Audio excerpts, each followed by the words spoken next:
Hello everyone, welcome to AKSIAS. This is Santosh కోక. మనం canker ప్రిలిమ్స్లో భాగంగా క్విక్ రివిజన్ ఎకానమిక్స్ సంబంధించి చాప్టర్ వైజ్ చాప్టర్ డిస్కస్ చేసుకుంటున్నాం with MCQs, right?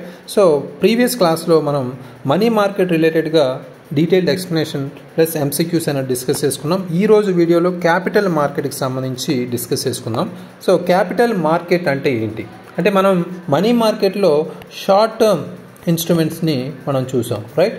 Short term time పీరియడ్లో మనకి ఫండ్స్ అనేవి జనరేట్ చేయడం, ఇన్స్టిట్యూషనల్ అరేంజ్మెంట్ అనేది మనం చూసాం. బట్ ఇక్కడ క్యాపిటల్ మార్కెట్స్ వచ్చేసరికి మనకి బారోయింగ్ అనేది ఇక్కడ ఇన్స్టిట్యూషనల్ అరేంజ్మెంట్కి సంబంధించి బారోయింగ్ మీడియం, అదేవిధంగా లాంగ్ టర్మ్ ఫండ్స్కి సంబంధించి డీల్ చేస్తుంది, రైట్? సో ఇక్కడ 2 కేటగిరీస్ ఆఫ్ ఫైనాన్షియల్ ఇన్స్ట్రుమెంట్స్ మనకి క్యాపిటల్ మార్కెట్స్లో ఇన్వాల్వ్ అయి ఉంటాయి. అవి ఈక్విటీ సెక్యూరిటీస్ కావచ్చు, అంటే దాన్ని మనం స్టాక్స్గా పిలుస్తాం, right?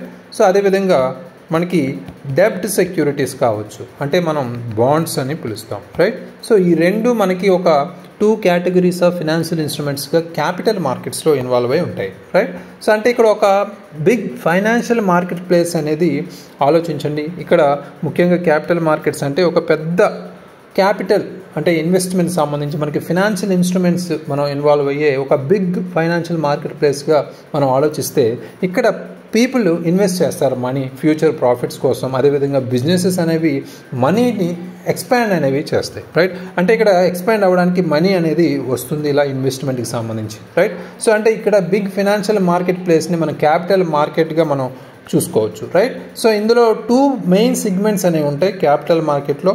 So security market segment సంబంధించి మనం మాట్లాడుకుంటే ప్రైమరీ మార్కెట్, అదేవిధంగా సెకండరీ మార్కెట్. ప్రైమరీ మార్కెట్లో న్యూ ఇష్యూ మార్కెట్ బేస్డ్గా మనం చూడొచ్చు. అంటే కంపెనీస్ అనేవి న్యూ షేర్స్ కానీ బాండ్స్ కానీ ఫండ్స్ని రైజ్ చేసే రూపంలో ఇష్యూ చేస్తే వాటినే మనం ప్రైమరీ మార్కెట్ అంటాం, అంటే లేదా న్యూ ఇష్యూ మార్కెట్గా చెప్తాం. ఫర్ ఎగ్జాంపుల్ ఇన్వెస్టర్స్ అనేవాళ్ళు డైరెక్ట్గా కంపెనీ నుంచి ఇవి కొనుక్కున్నాయి అనుకోండి, రైట్? సో ఇవి ఏవైతే ఉన్నాయో మనకి దీనికి సంబంధించి ఫండ్స్ అనేవి మనం డైరెక్ట్గా ఇన్వెస్టర్స్ కంపెనీస్ నుంచి షేర్స్ అనేవి కొనుక్కుంది అనుకోండి.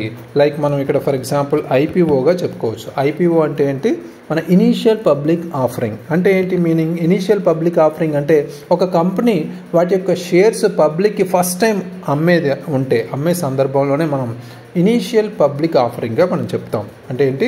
ఒక కంపెనీ ఫస్ట్ టైం తన షేర్స్ని పబ్లిక్కి అమ్ముతుంది, రైట్? సో దీన్నే మనం స్టాక్ అంటే పర్టికులర్గా ఇనీషియల్ పబ్లిక్ ఆఫరింగ్నే మనం స్టాక్ లాంచ్ అని, లేదా స్టాక్ లిస్టింగ్ అని, లేదా స్టాక్ ఫ్లోటింగ్ అని కూడా పిలుస్తాం. ఈ టర్మ్స్ అనేవి ఎగ్జామినేషన్లో మనకి అడిగే అవకాశం ఉంది, right? So IPO initial public ఆఫరింగ్నే మనం స్టాక్ లాంచ్గా, స్టాక్ లిస్టింగ్ ఆర్ స్టాక్ ఫ్లోటేషన్గా మనం పిలుస్తాం, రైట్? సో ఇవి గుర్తుపెట్టుకోవాలి, వెరీ వెరీ ఇంపార్టెంట్. అయితే ఇక్కడ మనం ఈ పర్టికులర్ ప్రైమరీ మార్కెట్లో ఇన్వెస్టర్స్ అనేవాళ్ళు కంపెనీ నుంచి డైరెక్ట్గా బై చేస్తారు ఈ IPO లాంటివి. ఫర్ ఎగ్జాంపుల్ మనం బెస్ట్ ఎగ్జాంపుల్ ఇక్కడ మనం తీసుకుంటే 2023లో LIC అనేది ఆల్మోస్ట్ 21,000 కోట్లు పబ్లిక్కి సంబంధించి ఇనీషియల్ పబ్లిక్ ఆఫరింగ్గా ఇక్కడ ఇండియాలో దీన్ని ఇష్యూ చేసింది, రైట్? IPO ఇనీషియల్ పబ్లిక్ ఆఫరింగ్గా ఆల్మోస్ట్ 2023లో LIC 21,000 crores రైజ్ చేసింది. ఇది మనం ఇలాంటివి ఎగ్జాంపుల్స్ అనేవి మనకి గుర్తుపెట్టుకోవాలి, రైట్? నెక్స్ట్ సెకండరీ మార్కెట్ అంటే ఏంటి? దీన్నే మనం స్టాక్ ఎక్స్చేంజ్గా మనం పిలుస్తాం, రైట్? స్టాక్ ఎక్స్చేంజ్ అంటే ఏంటి? ఇక్కడ ఇన్వెస్టర్స్ అనేవాళ్ళు ఎగ్జిస్టింగ్ షేర్స్ ఏవైతే ఉన్నాయో, బాండ్స్ ఏవైతే ఉన్నాయో వాటిని వాళ్ళలోనే వాళ్ళు బై చేసుకోవడం, సెల్ చేసుకోవడం అనేది జరుగుతుంది. అంటే ఎగ్జిస్టింగ్ సెక్యూరిటీస్ ఏవైతే ఉన్నాయో వాళ్ళలోనే, అంటే ఇందులో కంపెనీస్ ఇన్వాల్వ్మెంట్ అనేది ఉండదు, అది గుర్తుపెట్టుకోవాలి, రైట్? ఎవరైతే కొన్నారో వాళ్ళు ఇన్వెస్టర్స్ ఇంకో ఇన్వెస్టర్స్కి అమ్మడం, సెల్ చేయడం, ఎగ్జిస్టింగ్ షేర్స్ బాండ్స్ అనేవి జరుగుతాయి, రైట్? అంటే investors by and cell existing shares and bonds among themselves అని గుర్తుపెట్టుకోవాలి. So company is not involved in this, right? ఈ ప్రైస్ అనేది సప్లై అండ్ డిమాండ్ డిపెండెన్స్గా ఉంటుంది, అది కూడా మనం గుర్తుపెట్టుకోవాలి. ఇక్కడ by and cell existing shares and bonds అనేది ఇన్వెస్టర్స్ సెకండరీ మార్కెట్ స్టాక్ ఎక్స్చేంజ్లో చూసుకుంటే ఈ ప్రైస్ అనేది depends on supply and demand, right? Perfect example, practical example తీసుకుంటే మీరు రిలయన్స్ షేర్స్ అనేవి NSE నేషనల్ స్టాక్ ఎక్స్చేంజ్లో కొన్నారనుకోండి, రైట్? సో ఇక్కడ మనకి మీరు సెకండరీ మార్కెట్లో ట్రేడ్ చేస్తున్నట్టు చెప్పచ్చు, రైట్? సో ఇక్కడ ప్రైమరీ మార్కెట్కి సెకండరీ మార్కెట్కి డిఫరెన్సెస్ అనేవి మనం తెలుసుకోవాలి రాబోతున్న టాపిక్లో, రైట్? సో నెక్స్ట్ మనకి key functions of capital markets, అంటే క్యాపిటల్ మార్కెట్స్ సంబంధించి ప్రధాన లక్షణాలు ఏంటి అనేది ఇక్కడ మనం చెప్పుకోవాలి. ఫంక్షన్స్ అంటే దానికి సంబంధించి పనులు, రైట్? సో అంటే ఇవి ముఖ్యంగా మొబిలైజ్ సేవింగ్స్, మనకున్న సేవింగ్స్ ఏవైతే ఉన్నాయో అంటే పీపుల్కి సంబంధించి ఇన్వెస్ట్ చేసే విధంగా ప్రోత్సహిస్తాయి. అంటే మనీ అనేది ఐడియల్గా ఎక్కడో ఒక దగ్గర ఉంచకుండా, ఇంట్లోనో ఎక్కడో ఒక దగ్గర ఉంచకుండా వాటికి సంబంధించి పీపుల్ వేరే చోట ఇన్వెస్ట్ చేసేలా చేస్తుంది. అదే మనకి క్యాపిటల్ ఇన్వెస్ట్కి సంబంధించి క్యాపిటల్ మార్కెట్కి సంబంధించి best key function or advantage. Mobilises savings.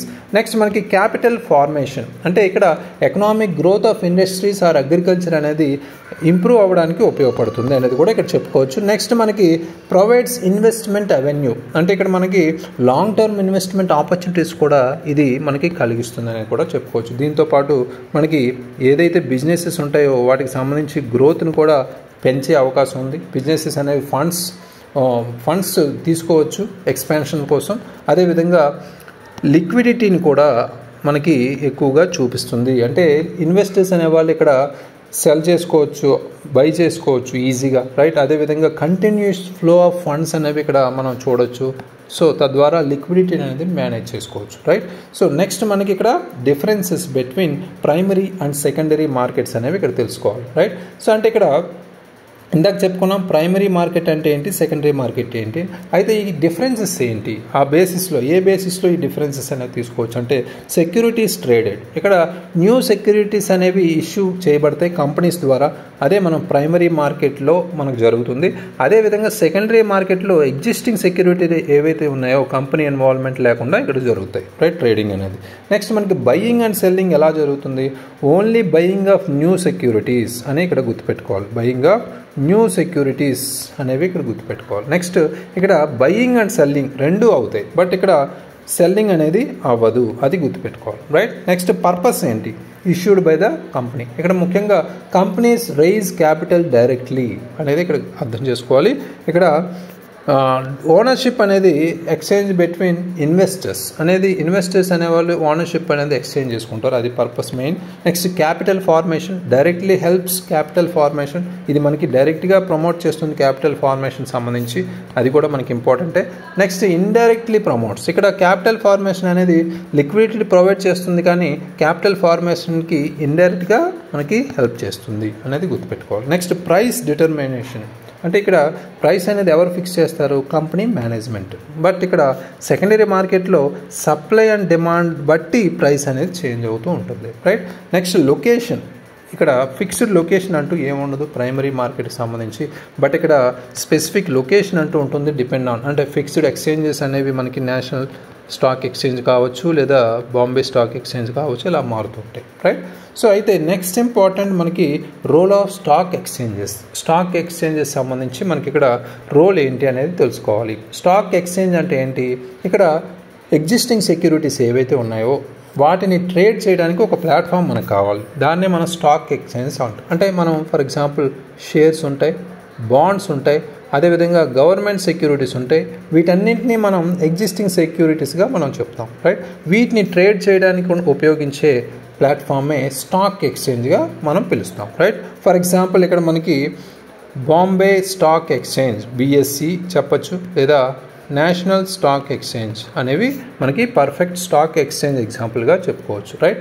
అయితే ఫంక్షన్స్ ఏంటి అంటే వీటి యొక్క పాత్ర ఏంటి, వాటి యొక్క పనులు ఏంటి అంటే స్టాక్ ఎక్స్చేంజ్ సంబంధించి ఫస్ట్ లిక్విడిటీని ప్రొవైడ్ చేస్తుంది. అంటే కంటిన్యూస్ బయింగ్ అండ్ సెల్లింగ్ అనేది ఇక్కడ జరుగుతుంది కాబట్టి ఇది లిక్విడిటీని ఎంతో కొంత పుష్ చేస్తుంది, రైట్? అదేవిధంగా ప్రైస్ ఇన్ఫర్మేషన్, అంటే ప్రైస్ ట్రాన్స్పరెన్సీ, అంటే ఇది రియల్ టైం ప్రైసెస్ని కంపల్సరీ మనకి ప్రొవైడ్ చేస్తుంది, అది కూడా ఒక advantage or function, right? Next సేఫ్టీని కూడా ఎన్ష్యూర్ చేస్తుంది, ఎందుకంటే ఇన్వెస్టర్స్ ఫ్రాడ్ రూపంలో వెళ్లకుండా ప్రొటెక్ట్ చేస్తుంది, రైట్? అది కూడా ఇన్వెస్ట్మెంట్ సంబంధించి సేఫ్ డీలింగ్స్ అనేవి జరుగుతాయి ఇక్కడ. అదేవిధంగా ఎకనామిక్ ఇండికేటర్గా కూడా మనం చెప్పచ్చు, అంటే ముఖ్యంగా ఇది బిజినెసెస్ అండ్ ఎకనామిక్ కండిషన్స్ కూడా రిఫ్లెక్ట్ చేస్తూ ఉంటుంది స్టాక్ ఎక్స్చేంజ్ సంబంధించి, రైట్. సో అయితే స్టాక్ ఎక్స్చేంజెస్ ఇండియాలో ఏ విధంగా ఉన్నాయనేది మనం ముందు తెలుసుకోవాలి, రైట్. బాంబే స్టాక్ ఎక్స్చేంజ్ అనేది మనకి 1875లో మనకి ఫస్ట్ ఎస్టాబ్లిష్ చేశారు. ఇండియాస్ ఫస్ట్ స్టాక్ ఎక్స్చేంజ్గా బాంబే స్టాక్ ఎక్స్చేంజ్ అనేది మనం చెప్పుకోవచ్చు, రైట్. నెక్స్ట్ మనకి అహ్మదాబాద్ స్టాక్ ఎక్స్చేంజ్ 1894లో తీసుకొచ్చారు. ఇదంతా ఇంపార్టెంట్ కాదు. బట్ నెక్స్ట్ మనకి కోల్కతా స్టాక్ ఎక్స్చేంజ్ కావచ్చు 1909. నెక్స్ట్ 1992లో నేషనల్ స్టాక్ ఎక్స్చేంజ్ అంటే ఇండియాస్ ఫస్ట్ ఎలక్ట్రానిక్ ట్రేడింగ్ సిస్టమ్గా మనం ఉపయోగిస్తున్నాం ఎన్ఎస్సిని. ఇది కూడా very very important, right. So next మనకి నిఫ్టీ 50 కూడా మనకి చాలా ఇంపార్టెంట్. నిఫ్టీ 50 ఒక బెంచ్ మార్క్గా చెప్పుకోవచ్చు. టాప్ 50 స్టాక్స్ ఏవైతే ఉన్నాయో వాటి యొక్క ఇండెక్స్కి బెంచ్ మార్క్గా చెప్పుకోవచ్చు. ఇందులో ఆల్మోస్ట్ 22 సెక్టర్స్ ఏవైతే ఉన్నాయో ఇండియాలో అవన్నిటినీ రిప్రజెంట్ చేస్తూ ఈ నిఫ్టీ 50 అనేది ముందుకెళ్తుంది స్టాక్ ఎక్స్చేంజెస్గా, రైట్. సో నెక్స్ట్ మనకి షేర్స్ వర్సెస్ డిబెంచర్స్. ఇక్కడ సింపుల్ కంపారిజన్ మనకి ఇక్కడ తెలుసుకోవాలి. ఇక్కడ వాట్ ఈజ్ ఇట్ అంటే ఫీచర్ సంబంధించి షేర్స్ ఏంటి, డిబెంచర్స్ ఏంటి అనేది మనం ఇక్కడ అర్థం చేసుకుంటే, షేర్స్ అనేవి ఓనర్షిప్ అనేది కంపెనీ అంటే కంపెనీలో ఓనర్షిప్నే మనం షేర్గా చెప్తాం, రైట్. డిబెంచర్స్ అంటే ఏంటి, డిబెంచర్స్ అంటే ఒక కంపెనీకి ఇచ్చే లోన్నే మనం పార్ట్ ఆఫ్ కంపెనీ లోన్నే మనం డిబెంచర్స్గా చెప్తాం, రైట్. ఇక్కడ హోల్డర్స్ ఎవరు, ఇక్కడ ఎవరైతే షేర్స్ ఉన్నారో షేర్ హోల్డర్స్నే మనం ఓనర్గా పిలుస్తాం కాబట్టి షేర్ హోల్డర్ని ఓనర్గా చెప్తాం, రైట్. సో నెక్స్ట్ మనకి ఇక్కడ ఎవరు హోల్డర్స్ అనేవారు డిబెంచర్స్ హోల్డర్ అంటే క్రెడిటర్స్నే మనం ఓనర్స్గా లేదా ఇక్కడ షేర్ హోల్డర్గా చెప్తాం, right. Next management control A విధంగా ఉంటుంది అంటే షేర్ హోల్డర్స్ ఎవరైతే ఉన్నారో కంపెనీకి సంబంధించి వాళ్ళే ఇక్కడ కంట్రోల్ చేస్తారు, మేనేజ్ చేస్తారు, రైట్. ఇక్కడైతే no control over company decisions, ఇలాంటి కంపెనీ డెసిషన్స్ సంబంధించి కంట్రోల్ అయితే ఉండదు అనేది ఇక్కడ గుర్తుపెట్టుకోవాలి. ఓటింగ్ రైట్స్ అంటే షేర్స్లో చూపించుకుంటే మనకి ఉంటాయి, షేర్స్లో ఓటింగ్ రైట్స్ ఉంటాయి. ఎందుకంటే షేర్ ఒక కంపెనీ ఓనర్స్ అనేవారు షేర్ హోల్డర్స్ అనేవారు ఒక 3-4 మెంబర్స్ ఇలా ఉంటాయి కాబట్టి కంపల్సరీ ఓటింగ్ రైట్స్ అనేవి ఉంటాయి. బట్ ఇక్కడ ఎటువంటి ఓటింగ్ రైట్స్ ఉండవు, అది గుర్తుపెట్టుకోవాలి డిబెంచర్స్లో, రైట్. నెక్స్ట్ రిటర్న్స్ వచ్చేసరికి షేర్స్లో డివిడెండ్స్ రూపంలో వస్తాయి. అంటే డిపెండ్స్ ఆన్ ప్రాఫిట్స్ వచ్చే విధంగా అయితేనే డివిడెంట్ విధంగా వీళ్ళకి రిటర్న్స్ అనేవి వస్తాయి. బట్ ఇక్కడ డిబెంచర్స్ వస్తే ఫిక్స్డ్ ఇంట్రెస్ట్లో వాళ్ళకి దక్కుతుంది. అంటే ఈవెన్ లాస్లో ఉన్నప్పటికీ వాళ్ళకి ఫిక్స్డ్ ఇంట్రెస్ట్ ఇవ్వాల్సిందే, రైట్. సో నెక్స్ట్ మనకి రిస్క్ వచ్చేసరికి ఇక్కడ ముఖ్యంగా షేర్స్లో మనం చూసుకుంటే రిస్క్ అనేది చాలా ఎక్కువ ఉంటుంది, రైట్. సో ఎందుకంటే మార్కెట్ ఫ్లక్చువేషన్స్ అవుతూ ఉంటాయి. బట్ ఇక్కడ డిబెంచర్స్లోకి వచ్చేసరికి లో ఉంటుంది, తక్కువ ఉంటుంది. ఎందుకంటే ఫిక్స్డ్ రిటర్న్స్ కంపల్సరీ ఫిక్స్డ్ కొంత రిటర్న్స్ ఉంటాయి, రైట్. సో డిబెంచర్స్లో ఈ డిఫరెన్సెస్ అనేవి చాలా important shares versus debentures. Next మనకి రెగ్యులేటరీ అంటే ఈ సెక్యూరిటీస్ మార్కెట్ అయితే ఇలా ఉన్నాయి. సో కొంత మనకి రిస్క్ ఉన్నా లేకపోయినా లేదా దీనికి సంబంధించిన ఫ్రాడ్ ఉన్నా లేకపోయినా లేదని చెప్తున్నారు. బట్ ఇక్కడ దీన్ని రెగ్యులేటర్కి సంబంధించి దీన్ని నియంత్రించే వ్యవస్థ అయితే సంస్థ అయితే ఒకటి ఉండాలి కాబట్టి రెగ్యులేటరీ అథారిటీగా మనకి securities and exchange board of India సెబీని ఇక్కడ తీసుకొచ్చారు, రైట్. సో ఇది 1992లో ఈ స్టాక్ మార్కెట్ని రెగ్యులేట్ చేయడానికి ఇది ఫామ్ అవ్వడం జరిగింది. అయితే ఇక్కడ ఇన్వెస్టర్స్ని ఫ్రాడ్ అండ్ మాల్ ప్రాక్టీసెస్ జరగకుండా ప్రొటెక్ట్ చేసే విధంగా దీన్ని యూజ్ చేస్తున్నారు. ఈ మెయిన్ ఫంక్షన్ అది. నెక్స్ట్ మనకి ఎన్ఎస్సి మనకున్న నేషనల్ స్టాక్ ఎక్స్చేంజ్ కావచ్చు, బాంబే స్టాక్ ఎక్స్చేంజ్ కావచ్చు, ఇలాంటి స్టాక్ ఎక్స్చేంజెస్ని రెగ్యులేట్ చేస్తుంది, అదేవిధంగా ప్రమోట్ చేస్తుంది సెక్యూరిటీస్ మార్కెట్ డెవలప్మెంట్ సంబంధించి. అదేవిధంగా మనకున్న ఐపీఓస్ ఇనీషియల్ పబ్లిక్ ఆఫరింగ్స్ కావచ్చు, ట్రేడింగ్ యాక్టివిటీస్ కావచ్చు, వాటిని కంప్లీట్ మానిటరింగ్ అయితే చేస్తుంది, రైట్. సో అదేవిధంగా ఇన్సైడర్ ట్రేడింగ్ ఏవైతే ఉన్నాయో అంటే షేర్స్ అనేవి కాన్ఫిడెన్షియల్ ఇన్ఫర్మేషన్ ద్వారా కొంతమంది బయింగ్ అనేది జరుగుతుంది, ఇలాంటి వాటిని ప్రివెంట్ చేసే విధంగా అంటే ఇన్సైడర్ ట్రేడింగ్ అనేది ప్రొహిబిట్ చేసే విధంగా ఇది చూసుకుంటుంది, రైట్. ఇది కూడా ఇంపార్టెంటే. నెక్స్ట్ మనకి కీ ఫైనాన్షియల్ టర్మ్స్ అంటే ఈ స్టాక్ మార్కెట్లో క్యాపిటల్ మార్కెట్లో ఇంపార్టెంట్ ఫైనాన్షియల్ టర్మ్స్ ఏమున్నాయో అవి కూడా మనకి ఇంపార్టెంట్. స్టాక్స్ అంటే ఏంటి, ఇక్కడ ఓనర్షిప్ ఇన్ ఏ కంపెనీనే మనం స్టాక్స్ ఆర్ షేర్స్గా మనం పిలుస్తాం, రైట్. ఫర్ ఎగ్జాంపుల్ ఇక్కడ టాటా మోటార్స్ ఉన్నాయి. టాటా మోటార్స్ షేర్స్ అనేవి మనం బై చేసామనుకోండి, అప్పుడు మీకు ఓనర్షిప్ అనేది పార్ట్ ఆఫ్ ఓనర్షిప్ అనేది వచ్చినట్టే, రైట్. దాని అర్థం స్టాక్ ఆర్ షేర్స్ అనేది ఒక ఫినాన్షియల్ మార్కెట్ టర్మ్గా మనం తీసుకోవచ్చు. అంటే టాటా మోటార్స్ షేర్ మీరు బై చేస్తే మీరు ఒక పార్ట్ ఆఫ్ ఓనర్షిప్గా మీకు వస్తుంది, రైట్. నెక్స్ట్ బాండ్స్ అంటే ఏంటి? A loan given to companies or governments. కొంత మనీ ఆర్ లోన్ అప్పు అనేది కంపెనీస్కి ఆర్ గవర్నమెంట్స్కి ప్రొవైడ్ చేస్తే దాన్ని మనం బాండ్స్గా చెప్తాం. లాంగ్ టర్మ్ డెబ్ట్ విత్ ప్రామిస్డ్ ప్రిన్సిపల్ పేమెంట్గా మనం చెప్తాం. అంటే ఫర్ ఎగ్జాంపుల్ గవర్నమెంట్ బాండ్స్ అనేవి ఇన్ఫ్రా ప్రాజెక్ట్స్ అనేవి వాటికి ఇస్తుంటారు, రైట్. గవర్నమెంట్ బాండ్స్ అనేవి ఇన్ఫ్రాస్ట్రక్చర్ ప్రాజెక్ట్స్కి మనం ఉపయోగించుకుంటాం. దాన్ని మనం ఇక్కడ బాండ్స్గా చెప్పుకోవచ్చు, రైట్. సో నెక్స్ట్ మనకి ఐపీఓస్ ఉన్నాయి, ఇనీషియల్ పబ్లిక్ ఆఫరింగ్స్. ఒక ప్రైవేట్ కంపెనీ షేర్స్ అనేవి పబ్లిక్కి ఫస్ట్ టైం సెల్ చేస్తే దాన్నే మనం ఐపీఓస్ అంటామని గతంలోనే చెప్పుకున్నాం, రైట్. సో ఇక్కడ ఎల్ఈసి అనేది ఐపీఓస్ 2023లో సెల్ చేసింది, ఆల్మోస్ట్ 21,000 కోట్లు అనేది కూడా చెప్పుకున్నాం, right. So next T bills కూడా ఫినాన్షియల్ టర్మ్ ఇంపార్టెంట్ టర్మ్గా చెప్పుకోవచ్చు. Treasury bills short term government డెబ్ట్ ఇన్స్ట్రుమెంట్స్గా ఇష్యూ చేసాం మనం 91 days, 182 days, 364 days ఈ మ్యూచువల్ టైం పీరియడ్లో, రైట్. సో ఇవి మనకి important key financial terms of capital market, right. Next important types of బాండ్స్లో మనకి ఈ గవర్నమెంట్ బాండ్స్ చాలా ఇంపార్టెంట్ కాబట్టి ఇందులో ఎన్ని టైప్స్ ఉన్నాయనేది కూడా ఈ పర్టికులర్ టాపిక్లో చాలా ఇంపార్టెంట్, రైట్. గవర్నమెంట్ బాండ్స్, అదేవిధంగా municipal bonds, corporate bonds, zero coupon bonds, right. 4 types అయితే ఇక్కడ చెప్పుకోవచ్చు. గవర్నమెంట్ బాండ్స్ అంటే ఇక్కడ సెంట్రల్ గవర్నమెంట్ ఇష్యూ చేసే బాండ్స్నే మనం గవర్నమెంట్ బాండ్స్గా చెప్తాం. ఇవి పబ్లిక్ ప్రాజెక్ట్స్కి ఉపయోగించుకుంటాం. For example infra projects, right. Infra development projects సంబంధించి పర్పస్ అని చెప్పుకోవచ్చు. Used for public projects only, right. Next మనకి మున్సిపల్ బాండ్స్ అంటే స్టేట్స్ ఆర్ మున్సిపాలిటీస్ ఇష్యూ చేసేవి, రైట్. ఇక్కడ ఈ ఫండ్స్ అనేవి లోకల్ ప్రాజెక్ట్స్ ఏవైతే ఉన్నాయో, ఫర్ ఎగ్జాంపుల్ రోడ్స్ కావచ్చు, స్కూల్స్ కావచ్చు, ఇలాంటి వాటికి ఉపయోగించేదే మనం మున్సిపల్ బాండ్స్గా చెప్తాం. నెక్స్ట్ కార్పొరేట్ బాండ్స్ అంటే ఇవి ఇష్యూ చేసేది కంపెనీస్ అనేవి ఫర్ ఎగ్జాంపుల్ బిజినెసెస్ని ఎక్స్పాండ్ చేయడానికి యూజ్ చేసుకుంటాం ఈ బాండ్స్ అనేవి, corporate bonds. Next zero coupon bonds అంటే ఏంటి? Companies and also governments issue చేసేవి, అంటే కంపెనీస్ గవర్నమెంట్ కలిపి ఇష్యూ చేసే బాండ్స్నే జీరో కూపన్ బాండ్స్ అని పిలుస్తాం. ఇవి డిస్కౌంట్ రేట్లో అమ్మబడతాయి. ఇక్కడ ఈ పీరియాడిక్ ఇంట్రెస్ట్ అనేవి ఏమీ ఉండవు. రిటర్న్స్ కూడా మనకి మెచ్యూరిటీ లెవెల్లో రిటర్న్స్ అనేవి ఉంటాయి, రైట్. సో ఈ డిఫరెన్సెస్ అనేవి తెలుసుకోవాలి. టోటల్ 4 టైప్స్ ఆఫ్ బాండ్స్ అనేవి ఇక్కడ మనం డిస్కస్ చేసుకున్నాం. Bonds can be categorised into government, municipal, corporate and zero coupon bonds, ఈ సర్వింగ్ డిఫరెంట్ పర్పసెస్ అనేవి మనం ఇక్కడ తెలుసుకోవాలి, రైట్.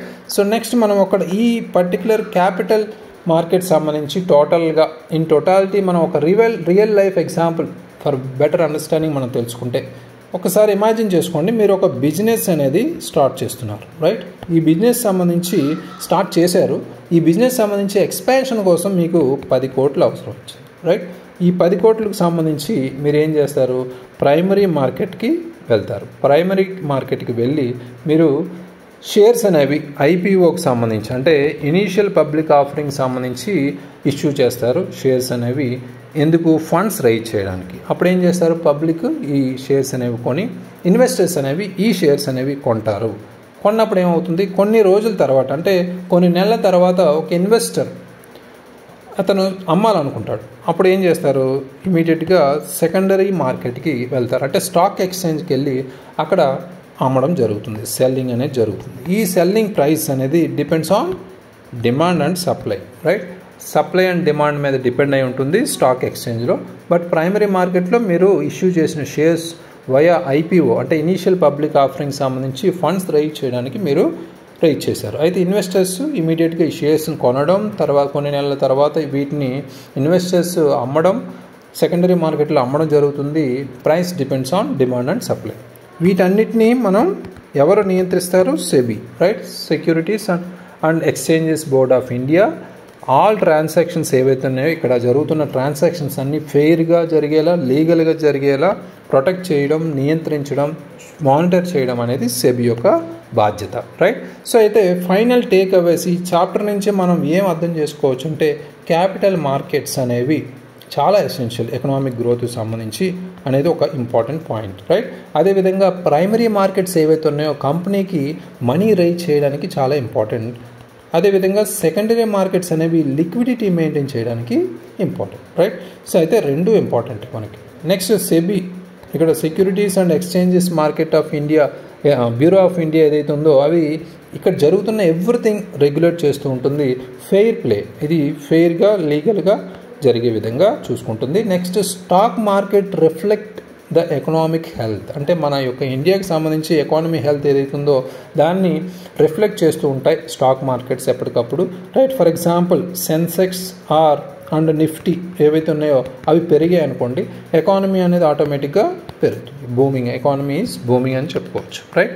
సో ఇవి పర్ఫెక్ట్ ప్రాక్టికల్ ఎగ్జాంపుల్. ఇక్కడ ఫైనల్ టేక్ అవేస్ ఇక్కడ ముఖ్యంగా ఈ capital markets, already money markets, ఈ రెండు చాలా confused and important topics also, right. Please revise it. దీనికి సంబంధించి నెక్స్ట్ వీడియోలో MCQs అనేవి డీల్ చేద్దాం. Thank you very much. All the very best.